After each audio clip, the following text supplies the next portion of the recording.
Salam alaikum. My name is Samina. This was not always my name. I was born a Jew from a religious family. For me to convert to Islam was unthought of.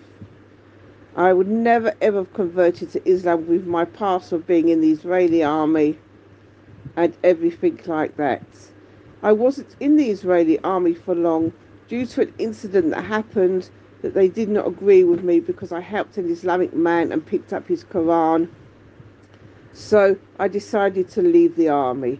I came home and I was in the street one day and a gentleman had collapsed in the street, similar to what had happened in Israel, and I went to help him. I picked up his Quran. Please don't ask me why. I cannot explain that because to me the Quran meant nothing to me. His family came and I gave them the Quran and they spoke to me. They saw the massive Star of David round my neck and it wasn't me having a chip on my shoulder. They were quite rude to me, regardless of what I had done. With this, I went home and wanted to start to look at Islam to see why they hated us so much. But I was a bit ignorant because not all Muslims hate Jews. Because it says in the Quran that you could marry a Jew and you could be friends with a Jew. It was just these particular people. About a year later, I went to visit my mum and she wasn't very well. And we were generally talking about religion. And she said to me, "Oh my God, look what's happening in Israel." I said, "I know, Mum," and dismissed it. Going back about 12 years later, I was in the post office and this beautiful lady started speaking to me, who I could clearly see was an Islamic lady. We got talking initially about a top that I had on. And she said, "Where did you get that top?" And I explained that it came from an Arab country.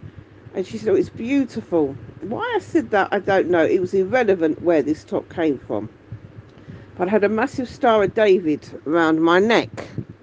And she said to me, "Okay, what are you doing in the post office?" Not to be rude. And I just said, "Oh, I've just come to get some money to get some keys for my mum because her key is locked in the door. I managed to get the key out, but I need to go and cut some more keys for her." So she said, "Okay, it would be nice if you could come round to my house one day. I'll give you my number." I thought, okay, I have no intention coming round to her house. But then all of a sudden, I got a telephone call from my mum. "You don't need to come back. Alan's on his way. He will give me his spare set of keys. It's okay."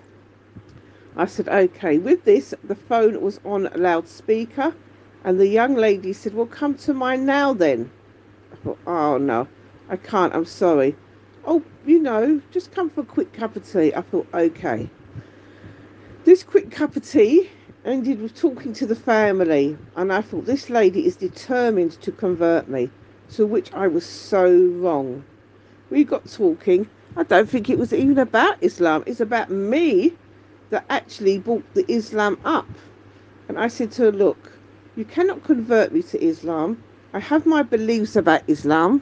I do not believe that Jesus' story, and this is what I believe." And she said, "That is exactly what we believe."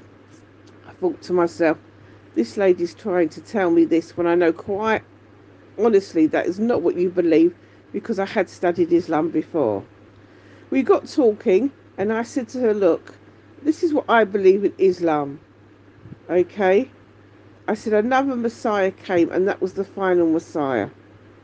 With this, she looked at me in, "Are you really?" And I honestly thought that I was going to get banished from the house because I honestly thought she thought I was blasphemous. But little did I know, all what I had said was what I actually believed and wanted to start a new religion, a belief like that. She said, "It's too late. It has been started." With this, I wanted to read about it. I wanted to learn about it. I said to the young lady, "I want to convert to Islam." To my dismay, she said, "No, you're not ready yet. You have to learn a lot more." So I started studying and studying and studying. And to my uttermost happiness, I converted to Islam. It has been the best thing that has ever happened to me. My family never accepted it. My brother spat at me and called me names, apparently. My mum said the family are disgusted in dismay. But apparently, I have been talking to them about Ahmadiyyat, and they seem quite interested and have given them pamphlets. They may never convert, but at least they appreciate it that it is true Islam and it is a peaceful, loving religion. Love for all, hate for none. But what I cannot understand is all the persecution that the Ahmadis go through, all because they believe in true Islam.